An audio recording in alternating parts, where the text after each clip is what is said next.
कि हमें जेल भरो करना चाहिए। आप जुलाई से शुरुआत कर दीजिए ना, कौन मना करता है हमको? तो हम क्या करें? क्या हम कोई आंदोलन कर सकते हैं कि दिल्ली में? हमारे पास में 3 टूल है। पहली टूल है हमारी सभाओं। सभाओं के बारे में लोग कुछ भाई कह रहे हैं कि नहीं, सभाएं लेना उचित नहीं है, लेकिन जो भीड़ इकट्ठी करनी पड़ती है वो तो ग्राउंड लेवल की भीड़ है। वो तो कमांडर साहब की बात सुनने के बाद में, आप बड़े नेताओं की बात सुनने के बाद में लोग प्रवृत्त होते हुए दिल्ली आते हैं। उनके पास में 70% लोगों के पास में तो स्मार्ट मोबाइल भी नहीं है। इसलिए कमांडर साहब को सभाएं लेनी पड़ती हैं, लोगों को जागरूक करना पड़ता है, उनकी बात बतानी पड़ती है। वो आप व्हाट्सएप पे जुड़े हुए नहीं है, इसलिए सभाओं का लेना भी बहुत जरूरी है।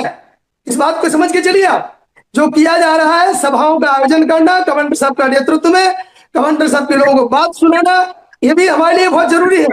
भले ही हम उसको कम से कम पैसे में करें, भले हम किसी ग्राउंड में मीटिंग करते हैं, ये कोई आवश्यक नहीं है कोई बड़ा मंडप लगाइए, बड़ा हॉल लीजिए, ये कोई आवश्यक नहीं है। इस प्रकार से कलकत्ता का उदाहरण हमने देखा कि वहां रोड पे मीटिंग हुई थी, वो हम कर सकते हैं, वो हमें जारी रखनी पड़ेगी।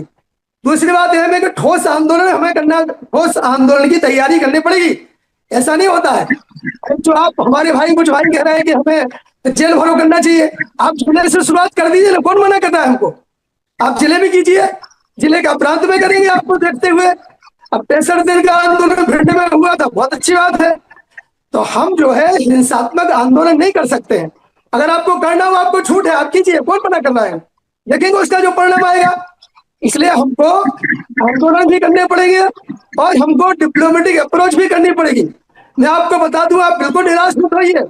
डिप्लोमेटिक अप्रोच और हमारा आंदोलन और बुल्ढाना के आंदोलन, इसका ही प्रभाव है कि इतने बार जो मीटिंग्स हुई है, माननीय श्रम मंत्री जी के साथ में हो, पावर पॉइंट प्रेजेंटेशन हो, ये आपके आंदोलन, आप सभी के पुण्य प्रसाद से संभव हुआ है।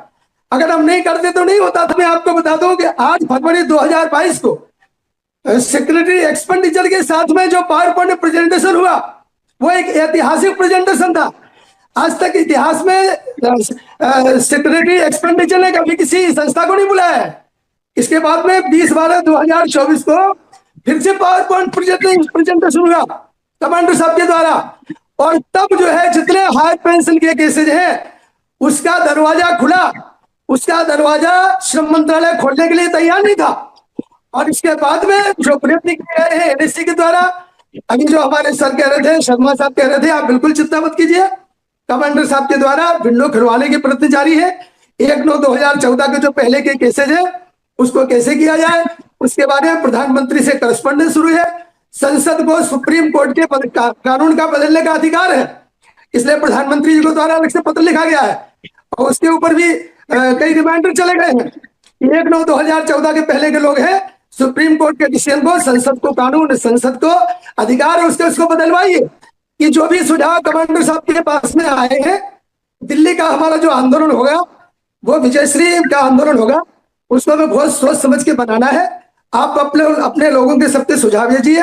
मेरी कमांडर साहब से प्रार्थना है कि नोटिस चली जाए, आंदोलन की नोटिस चली जाए, जो हम एक्टिविटीज पूरे भारतवर्ष में करेंगे उसकी एक नोटिस चली जाए और इस प्रकार से दबाव बनाया जाए। बस यही बात कहते हुए अपनी बात को विराम देता हूँ। रहा सवाल रिजल्ट का, वो आएगा, आप यकीन मानिए, थोड़ा सा आप कष्ट करिए, थोड़ा सा। साथियों, ये जानकारी अगर आपको सही और सटीक लगी हो तो इस वीडियो को ज्यादा से ज्यादा शेयर करिए ताकि सभी लोग आंदोलन के लिए तैयार हो जाएं, और चैनल को सब्सक्राइब करना ना भूलिए ताकि हर वीडियो आप तक सबसे पहले पहुंचे। धन्यवाद।